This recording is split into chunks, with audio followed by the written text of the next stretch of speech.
Alors, correction des exercices des heures asynchrones de la semaine 20. Alors, le premier exercice, c'était un mobile qui part de zéro avec une vitesse V0 ici, qui arrive ici en un point B avec une vitesse VB, et ensuite ici vous avez de la chute libre. Vous avez de la chute libre ici. Il passe au maximum de la trajectoire qui est au point C. Alors dans le problème ici, le zéro, il est peut-être pas très bien indiqué, mais le zéro ici c'est le bas du plan incliné. Donc je vais décider que l'énergie potentielle à z égale à zéro, en ce point C 0, hein, c'est pour que la constante soit zéro. Voilà le z. Et l'énergie potentielle de pesanteur ici au point B, ben, ça va être mgh ici, je l'ai écrit ici, donc ça va être 10 fois mh en prenant g est égal à 10.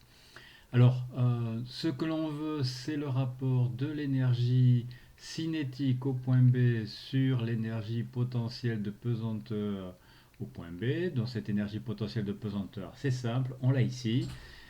Il nous reste à trouver l'énergie cinétique ici du mobile au point B. Alors pour ça, je vais utiliser en fait le sommet de la trajectoire. Je sais que par rapport au point B, il est à h.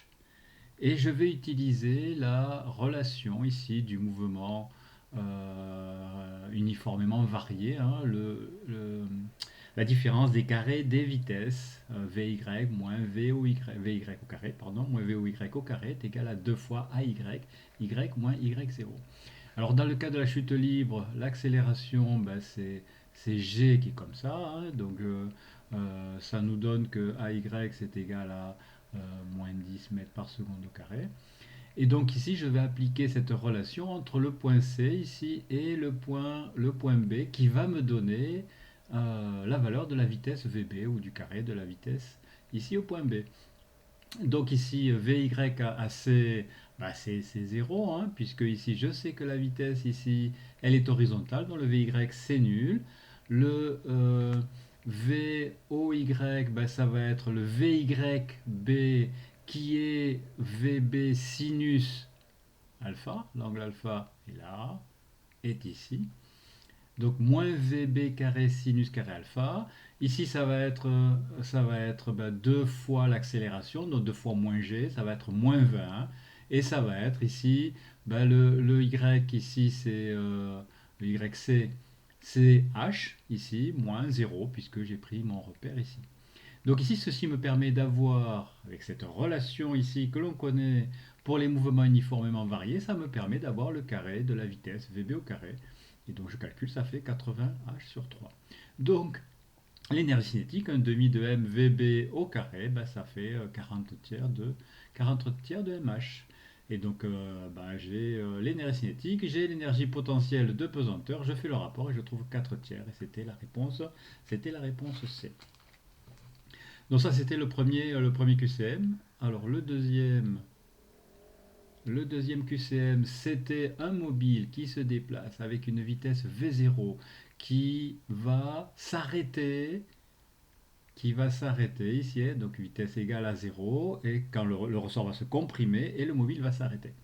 Donc ici, je vais exprimer l'énergie mécanique de mon système. L'énergie mécanique de mon système ici, ben, c'est 1 demi de mv0 carré.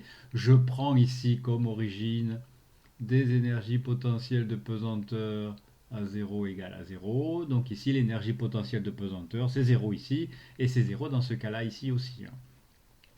Donc l'énergie mécanique ici, c'est 1 demi de mv0 carré. L'énergie mécanique ici, c'est vitesse 0, pas d'énergie cinétique, et je n'ai que de l'énergie potentielle élastique qui vaut 1 demi de kx0 au carré, puisque le ressort a été comprimé ici de x0.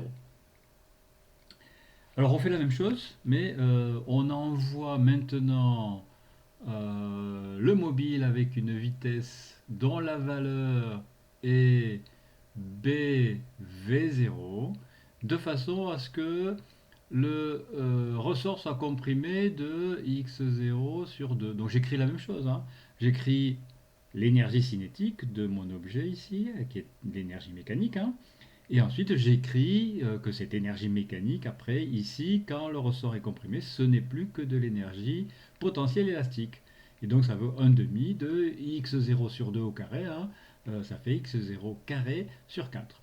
Donc ici j'ai maintenant mes deux relations, hein, qui me permettent de dire que l'énergie mécanique se conserve ici, hein, est égale à une constante dans les deux cas. Il n'y a pas de frottement.